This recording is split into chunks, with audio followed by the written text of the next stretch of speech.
ನಮಸ್ಕಾರ ಕನ್ನಡಿಗರೇ, ಎಲ್ಲರಿಗೂ ನನ್ನ ಪ್ರೀತಿಯ ಯೂಟ್ಯೂಬ್ ಚಾನಲ್ PR ಯೂಟ್ಯೂಬ್ ಚಾನಲ್ಗೆ ಪ್ರೀತಿಯ ಸ್ವಾಗತ. ಒಗೆನಕಲ್ಲು ಈಗ ಭಾರಿ ಸದ್ದು ಮಾಡ್ತಾ ಇದೆ. ರಾಜಕೀಯವಾಗಿ ಎರಡು ರಾಜ್ಯಗಳ ಮಧ್ಯೆ ಒಂದು ದೊಡ್ಡ ಕಂದಕವನ್ನೇ ಸೃಷ್ಟಿ ಮಾಡೋಕೆ ಹೊರಟಿದೆ. ಒಂದು ಕಡೆ ಒಗೆನಕಲ್ಲಿಂದ ಡ್ಯಾಮ್ ಕಟ್ಟೋಣ ಅಂತ, ಒಂದು ಕಡೆ ಅದಕ್ಕೆ ಬೇಡ ಅಂತ, ಈ ತರ ವಿವಾದಗಳು ಸೃಷ್ಟಿಯಾಗಿದೆ. ಅದು ರಾಜಕೀಯವಾಗಿ ನಡೀತಾ ಇದೆ. ಇದೇ ಒಗೆನಕಲ್ಲಲ್ಲಿ ನಮ್ಮ ಕರುನಾಡ ಚಕ್ರವರ್ತಿ ಒಂದು ಚಿಕ್ಕ ಘಟನೆಯಿಂದ ಆ ಒಗೆನಕಲ್ಲು ನದಿಯಲ್ಲಿ ಬಿದ್ದಿದ್ದು. ಏನ ಘಟನೆ, ಅಲ್ಲಿ ನಡೆದಂತ ಆ ಚಿಕ್ಕ ಘಟನೆ ಏನು, ಬನ್ನಿ ಅದು ಇವತ್ತಿನ ನಿಮ್ಮ ಜೊತೆ ಹಂಚ್ಕೊಳ್ಳೋ ಮಾಹಿತಿ. ಸುಮಾರು ಒಂದು 80ರ ದಶಕ ಈ ಅಣ್ಣವರ ಕಥಾನಾಯಕನ ಕತೆ ಪುಸ್ತಕದಲ್ಲಿ ಆ ಮಾಹಿತಿ ಇದೆ. ಇದು ಸುಮಾರು ಒಂದು 80ರ ದಶಕದಲ್ಲಿ ನಡೆದಂತ ಘಟನೆ.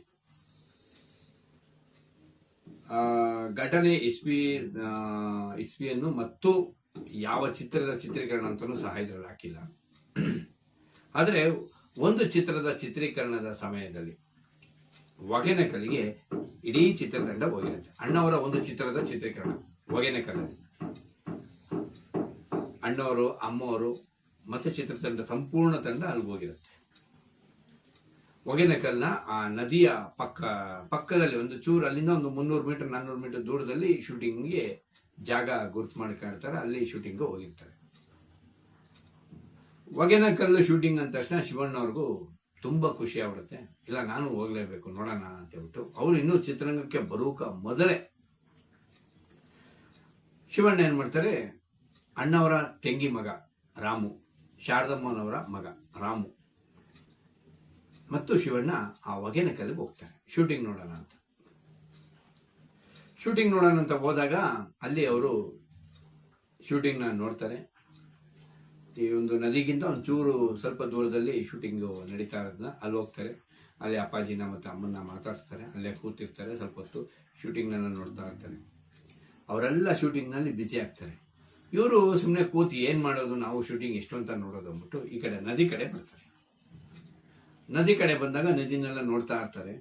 ಅದೇ ಸಮಯದಲ್ಲಿ ಆ ಶೂಟಿಂಗ್ ನಲ್ಲಿ ಕೆಲಸ ಮಾಡ್ತಿದ್ದಂತ ನಂಬಿಯಾರ್ ಅನ್ನೋ ವ್ಯಕ್ತಿನ ಇವರು ಜೊತೆ ಕರ್ಕೊಂಡು ಹೋಗಿರ್ತಾರೆ. ಬಾ ಅಂತ ಹೇಳ್ಬಿಟ್ಟು ಹಂಗೆ ಕರ್ಕೊಂಡು ಜೊತೆಗೆ ಹೋಗಿರ್ತಾರೆ. ಆ ನದಿನೆಲ್ಲ ನೋಡ್ತಾ ಇರ್ತಾರೆ. ಅಲ್ಲೇ ಒಂದು ಮರದ, ನಿಮ್ಗೆ ದೋಣಿ ತರ ಚಿಪ್ಪದ ತೆಪ್ಪೆ ಇರುತ್ತೆ, ಒಂದು ಮರದ ತೆಪ್ಪೆ ಒಂದು ಇರುತ್ತೆ.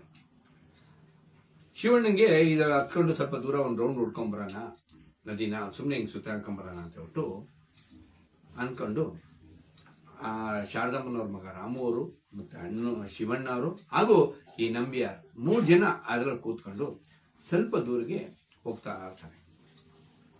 ಅವರು ಸ್ವಲ್ಪ ದೂರ ಹೋಗ್ತಾ ಇರ್ಬೇಕಾದ್ರೆ ಆ ನದಿ ನೀರು, ಮಳೆ ಬಂದು ನೀರು ಜಾಸ್ತಿ ಆಗಿರ್ತಾರೆ. ನದಿ ನೀರು ಮಟ್ಟ ಏರಿಕೆ ಆಗಿದ್ದ ಅವ್ರಿಗೆ ಹೋಗ್ತಾ ಇರ್ಬೇಕಾದ್ರೆ ಒಂಥರ ಅಲಾಡೋ ಸ್ಟಾರ್ಟ್ ಆಗ್ಬಿಡುತ್ತೆ. ಅದು ಜಾಸ್ತಿಯಾಗಿ ಒಂದು ಪಾತಾಳಕ್ಕೆ ಬೀಳುವಂತ, ಆ ಒಗೆನಕಲ್ ಯಾರು ನೋಡಿದ್ರೆ ಅವ್ರಿಗೆ ಗೊತ್ತಾಗತ್ತೆ. ಅಲ್ಲೆಲ್ಲ ದೊಡ್ಡ ದೊಡ್ಡ ಒಂದು ತರ ಇದಿತ್ತಲ್ಲ, ಅದ್ರೊಳಗೆ ಬೀಳೋ ತರ ಆಗ್ಬಿಡುತ್ತೆ. ಇವರು ಗಾಡಿ ತೆಪ್ಪೆಯಲ್ಲಿ ಹೋಗ್ತಾ ಇರ್ತಾರೆ. ದೋಣಿ ತರ ತೆಪ್ಪೆ ಅಲ್ಲಾಡ್ತಾ ಇರತ್ತೆ. ಒದ್ದಾಡ್ತಾ ಇರ್ತಾರೆ. ಒದ್ದಾಡ್ತಾ ಇವರು ಈ ಕಡೆಯಿಂದ ನದಿಯಿಂದ ಕಿರ್ಚ್ತಾ ಇರ್ತಾರೆ, ಕಾಪಾಡಿ ಕಾಪಾಡಿ ಕಾಪಾಡಿ ಅಂತ. ಈ ಕಡೆ ಶೂಟಿಂಗ್ ಅಲ್ಲಿ ಇದ್ದವ್ರಿಗೆ ಯಾರಿಗೂ ಆ ಸೌಂಡ್ ಕೇಳಿಸೋದೇ ಇಲ್ಲ. ಅವ್ರು ಕಿರ್ಚಿರೋದು ಯಾರಿಗೂ ಕೇಳಿಸಲ್ಲ. ಯಾಕಂದ್ರೆ ನದಿಯ ಸೌಂಡೇ ಒಂದ್ ಕಡೆ, ನದಿ ನೀರು ಹರ್ಕೊಂಡು ಹೋಗ್ತಾ ಇರೋ ಸೌಂಡು ಮಧ್ಯದಲ್ಲಿ, ಮತ್ತೆ ಈ ಕಡೆ ಇವರು ಶೂಟಿಂಗ್ ಅಲ್ಲಿ ಸೌಂಡ್ ಗಿಂಡಲ್ಲ ಇರುತ್ತಲ್ಲ, ಹಾಡುಗಿಡಲ್ಲ ಆಗ್ತಾ ಸೌಂಡ್, ಆ ಸೌಂಡ್ ನಲ್ಲಿ ಇವ್ರಿಗೆ ಅದೆರಡು, ಇವ್ರು ಕಿರ್ಚಿರೋ ಸೌಂಡ್ ಅವ್ರಿಗೆ ಕೇಳಿಸಲ್ಲ. ಚಿತ್ರೀಕರಣದಲ್ಲಿ ಇದ್ದವ್ರು ಯಾರಿಗೂ ಆ ಸೌಂಡ್ ಕೇಳಿಸಲ್ಲ. ಎಲ್ಲರೂ ಚಿತ್ರೀಕರಣದಲ್ಲಿ ಬ್ಯುಸಿ ಆಗಿರ್ತಾರೆ. ಯಾರು ಈ ಕಡೆ ತಲೆನೇ ಹಾಕಲ್ಲ. ಅವರು ತೆಪ್ಪದಲ್ಲಿ ಹೋಗ್ತಾ ಅಲ್ಲಾಡ್ತಾ ಇರ್ಬೇಕಾರೆ ಅದರಲ್ಲಿ ರಾಮು ಅವರು, ಶಾರದಮ್ಮನವ್ರ ಮಗ, ಅವರು ಶಿವಣ್ಣಂಗೆ ಹೇಳ್ತಾರೆ, ಶಿವು ನಿನಗೆ ಹೆಂಗೂ ಈಜ್ ಬರುತ್ತೆ, ನೀನು ಹಾರ್ಕೊಂಬಿಟ್ಟು ನೀನು ಹೋಗಿ ದಡ ಸೇರ್ಕೋ, ನಮ್ಮಿಬ್ರಿಗೆ ಈಜು ಬರಲ್ಲ, ನಾವು ಬಿಡು ಹೋದ್ರು ಹೋಗ್ಬಿಡ್ತೀವಿ, ನಮ್ಗೇನಾಗಬೇಕು, ನಾವು ಈ ದೋಣಿ ಜೊತೆನೆ ನಾವು ಕಂದಕ್ಕೆ ಹೋಗಿ ಬಿದ್ದುಬಿಡ್ತೀವಿ, ನಾವು ಹೋಗ್ಬಿಡ್ತೀವಿ ಬಿಡು, ನೀನಾರ ಬಚಾವಾಗು, ನೀನು ಬದುಕೋ ಹೋಗು, ಶಿವು ಎಗುರು, ಇಲ್ಲಿಂದ ಎಗುರು ಎಗುರು ಅಂತ ಅವರು ಒತ್ತಾಯ ಮಾಡ್ತಾರೆ ಶಿವಣ್ಣಗೆ. ಶಿವಣ್ಣ ಅಯ್ಯೋ ಆಗಲ್ಲ, ನಿಮ್ಮನ್ ಬಿಟ್ಟು ನಾನು ಹೋಗಕ್ಕ ಆಗಲ್ಲ ಆಗಲ್ಲ ಆಗಲ್ಲ ಅಂತ ಏನೇನೋ ಪ್ರಯತ್ನ ಪಡ್ತಾರೆ. ಆದ್ರೂ ರಾಮು ಅವರು ಮತ್ತು ನಂಬಿಯಾರವ್ರನ್ನ ನೀನಿಲ್ಲ ಹೋಗು, ನೀನು ತಪ್ಪಿಸ್ಕೊಂಡ್ಬಿಡು, ನೀನು ಇಲ್ಲಿಂದ ನಮ್ಗೆ ಆಗ್ತಾ ಇಲ್ಲ ಇದು ಅಂತಂದ್ಬಿಟ್ಟು ತಳ್ಳಿಬಿಡ್ತಾರೆ. ಶಿವಣ್ಣ ಅವರು ನದಿಯಲ್ಲಿ ಬಿದ್ದು ಬಿಡ್ತಾರೆ. ಬಿದ್ದುಬಿಟ್ಟು ಅವರು ಈಜು ಹೊಡಿತಾರೆ. ಶಿವಣ್ಣ ಅವ್ರಿಗೆ ಈಜು ಬರುತ್ತೆ. ಈಜು ಹೊಡೆದು ಅವ್ರೇನ್ ಮಾಡ್ತಾರೆ, ಶಿವಣ್ಣ ಅವರು ಅವ್ರು ಬಿಡಲ್ಲ, ನಾನೊಬ್ಬ ಬಚಾವ್ಬಿಟ್ರಿ, ಇವ್ರನ್ನ ಬಿಟ್ಬಿಟ್ರೆ ಹೇಗೆ ಅಂತ ಬಿಟ್ಟು ಅವರು ನದಿಯಲ್ಲಿ ಇಳಿದು ಈಜು ಹೊಡಿತಾ ಹೊಡಿತಾ ಆ ತಪ್ಪೆನ ತನ್ನ ಕಡೆ ಎಳ್ಕೊಳ್ಳೋಕೆ ಟ್ರೈ ಮಾಡ್ತಾ ಇರ್ತಾರೆ.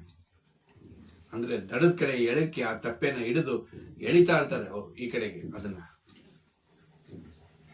ಇಲ್ಲೇ ನೋಡಿ ದೇವರಿದ್ದಾನೆ ಅನ್ನೋದು. ಇಷ್ಟು ಜನ ಚಿತ್ರೀಕರಣ ನಡೀತಾ ಇರ್ಬೇಕಾದ್ರೆ ಒಬ್ಬ ಯಾರೋ ಅದರಲ್ಲಿ ಪಂಚೆ ಉಡ್ಕೊಂಡ್ಬಂದು ಒಬ್ಬ ಹಿಂಗೆ ಈ ಕಡೆ ನಡ್ಕೊಂಡ್ ಬಂದ್ಬಿಡ್ತಾನೆ ನದಿ ಕಡೆಗೆ. ಶೂಟಿಂಗ್ ಮಾಡ್ತಾ ಇದ್ದಾರಲ್ಲ ಸುಮ್ಮನೆ ಏನೋ ಅಂತ ಈ ಕಡೆ ನಡ್ಕೊಂಡ್ ಬರ್ತಾ ಇರ್ಬೇಕಾರೆ ಇವರ ಕಿರ್ಚಾಟ, ಇವರ ರೋದನೆನ ಆಯಪ್ಪ ನೋಡ್ತಾರೆ. ಅವರು ನೋಡಿದ ತಕ್ಷಣನೇ ಸೀದಾ ಓಡೋಗ್ತಾರೆ. ಅವರು ಓಡೋಗಿ ತಮ್ಮ ಪಂಚೆನ ಬಿಚ್ಚಿ ನದಿಗೆ ಎಸ್ತು ಅದ್ರ ಜೊತೆ ಇನ್ನೊಂದಿಷ್ಟು ಅಲ್ಲಿದ್ದ ಬಿದ್ದಂತ ಹಗ್ಗನೆಲ್ಲ ಕಟ್ಟಿ ಪಂಚೆಗೆ ಎಸಿತಾರೆ. ಅದು ಶಿವಣ್ಣನ ಹತ್ರ ಹೋಗ್ಬಿಡತ್ತೆ. ನೀನ್ ಬಾ ಫಸ್ಟು ಅಂತ ಹೇಳ್ಬಿಟ್ಟು ಶಿವಣ್ಣನ ಅವರು ನಿಧಾನಕ್ಕೆ ಎಳ್ಕೊಂತಾರೆ. ಹೇಳ್ಕೊಂಡು ಶಿವಣ್ಣನ ದಡಕ್ ಸೇರಿಸ್ತಾರೆ. ದಡಕ್ ಸೇರಿಸಿದ ತಕ್ಷಣ ಇನ್ನೊಂದಿಷ್ಟು ಹಗ್ಗನ ಕಟ್ಬಿಟ್ಟು ಜೋರಾಗಿ ಎಸ್ತು ಅಲ್ಲಿ ತೆಪ್ಪೆಯಲ್ಲಿ ಕೂತಿದ್ದಂತ ಹೋಗ್ತಾ ಇದ್ರಲ್ಲ ಅವ್ರ ಕಡೆ ಹಾಕಿಸ್ತಾರೆ. ಅವ್ರ ಕಡೆ ಹಾಕಿದಾಗ ಅವರಿಬ್ರು ಸಹ ಅದನ್ನ ಹಗ್ಗನ ಮತ್ತೆ ಪಂಚೆನ ಹಿಡ್ಕೊಂಡು ಅವ್ರು ನಿಧಾನ ಬರ್ತಾರೆ. ನೋಡಿ ಅವತ್ತು ಆ ಒಂದು ಘಟನೆ, ಅವರು ಪ್ರವಾಹದಲ್ಲಿ ಅವ್ರೇನಾರ ಶಿವಣ್ಣ ಕೆಳಗೆ ಬೀಳದೆ ಆ ತಪ್ಪೆ ಹಿಡ್ಕೊಳಕ್ ಹೋಗದೆ ಆ ಯಪ್ಪ ಬರ್ದೆ ಏನಾರ ಆಗ್ಬಿಟ್ಟಿದ್ರೆ ಏನಾಗಿರೋದು ಕತೆ. ಆಮೇಲೆ ಅವರು ಇಬ್ರು ರಾಮು ಅವರು ಮತ್ತು ನಂಬಿಯಾರವರು ಆ ಇದನ್ನ ಹಗ್ಗ ಹಿಡ್ಕೊಂಡ್ ಬರ್ತಾ ಇರ್ಬೇಕಾದ್ರೆ ಈ ಕಡೆ ಚಿತ್ರೀಕರಣದಲ್ಲಿದ್ದ ಇನ್ನೊಂದಿಬ್ರು ಆ ದೃಶ್ಯನ ನೋಡ್ತಾರೆ. ನೋಡಿ ಎಲ್ಲರೂ ಓಡ್ ಬರ್ತಾರೆ.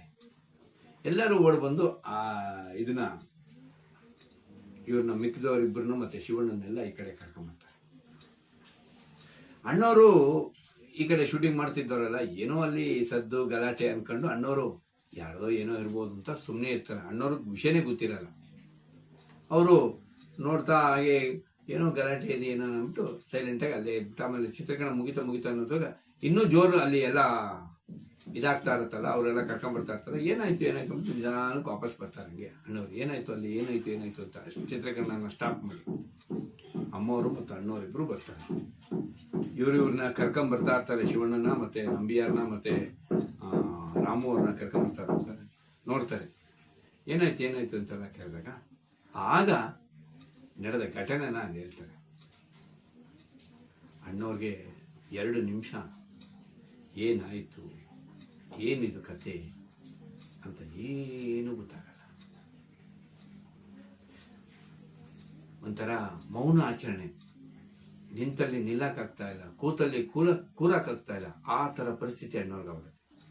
ಯಾಕಂದ್ರೆ ಅಣ್ಣವ್ರಿಗೆ ಮಕ್ಕಳಿಲ್ಲದೆ 9 ವರ್ಷಗಳ ಕಾಲ ಅರಕೆನ ಒತ್ತಿ ಹುಟ್ಟಿದಂತ ಪುಣ್ಯಾತ್ಮ ನಮ್ಮ ಶಿವಣ್ಣ. ಅಂಥದ್ರಲ್ಲಿ ಈ ಶಿವಣ್ಣನೇ ನಾವು ಕಳ್ಕೊಂಡ್ಬಿಡ್ತಿದ್ವಲ್ಲೋ ಅಂತ ಅಣ್ಣವರು ತುಂಬಾ ದುಃಖ ಪಟ್ಬಿಟ್ಟು, ಯಾಕಂದ್ರೆ ಅಳಕ್ಕೂ ಆಗಲ್ಲ. ಹತ್ರ ಪಕ್ಕದಲ್ಲಿ ಅಮ್ಮವ್ರು ಇರ್ತಾರೆ, ಅವ್ರು ಹೇಳ್ತಾರೆ, ಶಿವಣ್ಣ ಇರ್ತಾರೆ, ಹೇಳ್ತಾರೆ. ಅವ್ರಿಗೆ ಅಳಕ್ಕೂ ಆಗದೆ ಬಿಡಕ್ಕೂ ಆಗದೆ ಒಂಥರ ರೋದನೆಯಲ್ಲಿ ಒದ್ದಾಡ್ತಾ ಇರ್ತಾರೆ.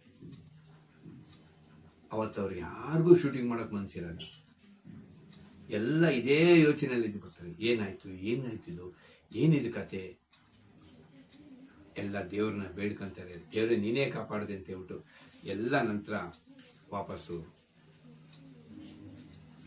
ಅವತ್ತಿನ ಶೂಟಿಂಗ್ನ ಅಲ್ಲಿಗೆ ನಿಲ್ಲಿಸಿ ಎಲ್ಲ ವಾಪಸ್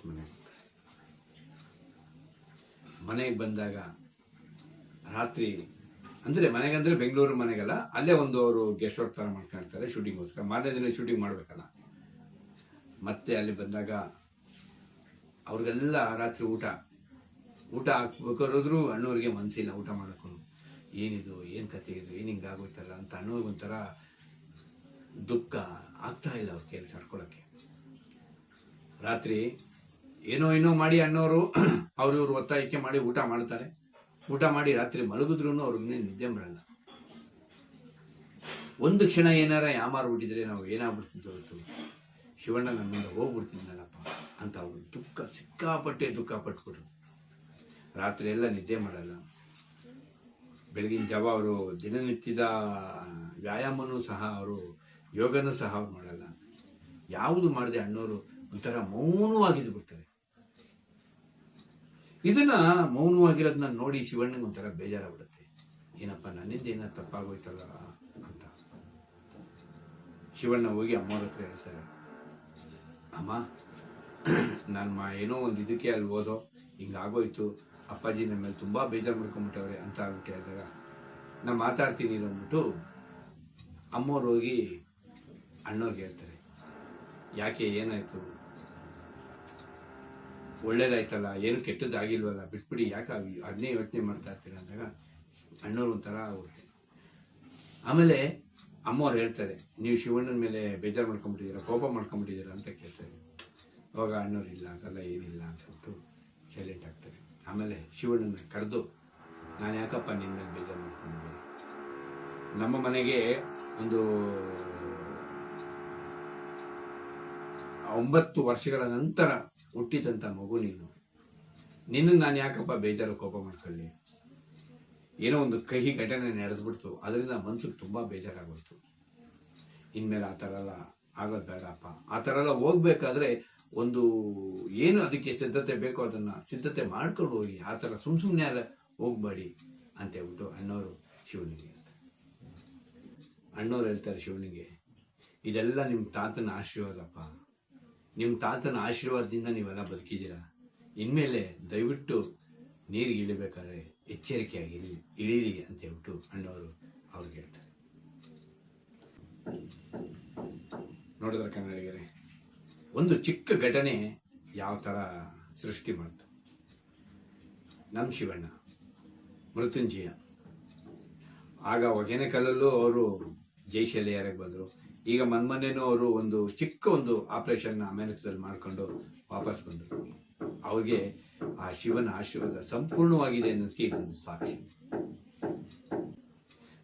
ಬನ್ನಿ ಕನ್ನಡಿಗರೇ, ಈಗ ಇನ್ನೂ ಹಲವಾರು ಕನ್ನಡ ನಾಡು ನುಡಿ ವಿಚಾರ ಹಾಗೂ ಅಣ್ಣವರ ವಿಚಾರ ಮಾಡ್ತಾ ಇರ್ತೀನಿ. ನಿಮಗೆ ನನ್ನ ಚಾನಲ್ ಇಷ್ಟ ಆಗಿದೆ, ನನ್ನ ಚಾನಲ್ನ ಸಬ್ಸ್ಕ್ರೈಬ್ ಮಾಡಿ, ಶೇರ್ ಮಾಡಿ, ಕಮೆಂಟ್ ಮಾಡಿ, ಲೈಕ್ ಮಾಡಿ. ನಿಮ್ಮ ಅಭಿಪ್ರಾಯ ಏನೇ ಇದ್ರೂ ನನಗೆ ನೇರವಾಗಿ ತಿಳಿಸಿ. ಸಿರಿಗನ್ನಡಂ ಗೆಲ್ಗೆ, ಸಿರಿಗನ್ನಡಂ ಬಾಳ್ಗೆ. ಜೈ ಕರ್ನಾಟಕ ಮಾತೆ. ನಮಸ್ಕಾರ.